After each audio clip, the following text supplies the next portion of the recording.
Comme moi, vous avez constaté la convocation au sein de Jean-Bruno Tagne et un autre Ndjansanger qui parle toujours parler là-bas, il s'appelle Chaud, quelque chose.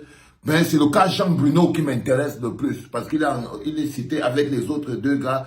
Vous allez voir la convocation qui circule sur Internet. Donc ce matin, nous nous sommes levés tous avec cette convocation sur Internet disant que Jean-Bruno Tagne est convoqué au CED dans le cadre d'une affaire en diffamation. Ça veut dire qu'ils auraient diffamé quelqu'un ou qui. L'affaire de l'assassinat crapuleux de Martinez Zogo est entrée dans sa phase sorcellerie. Je vous avais dit que tout ce que le gouvernement fait, c'est qu'ils essayent de gagner le temps. Comment pouvez-vous nous expliquer que depuis plus de 4 mois, le corps de Martinez est à la morgue? Un policier, Ndanoué, s'est levé. Il a dit que c'est lui qui a fait le travail. C'est lui qui il a avoué. On devait peut-être en train de traîner. Sauf si Pomba, la machine judiciaire aux autres, a un autre agenda qui se fout totalement du besoin de justice des Camerounais.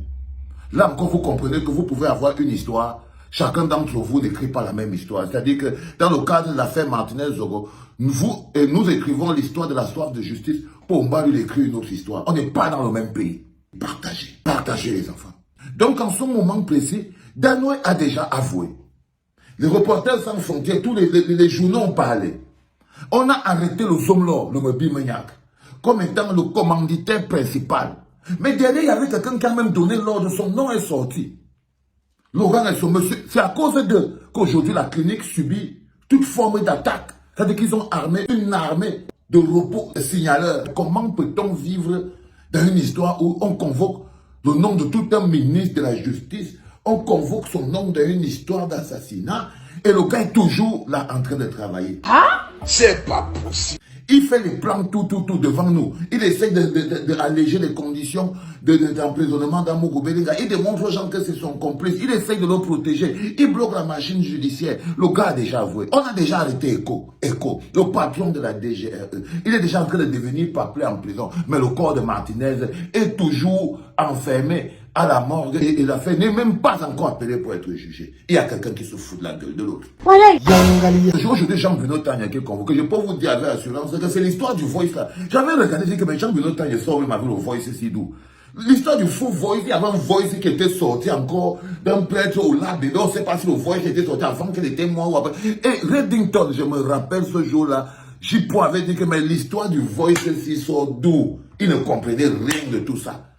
J'ai pu même attirer l'attention des gens pour lui dire non, cousin, qu'est-ce qui se passe? Là, tu es en train de te faire manipuler.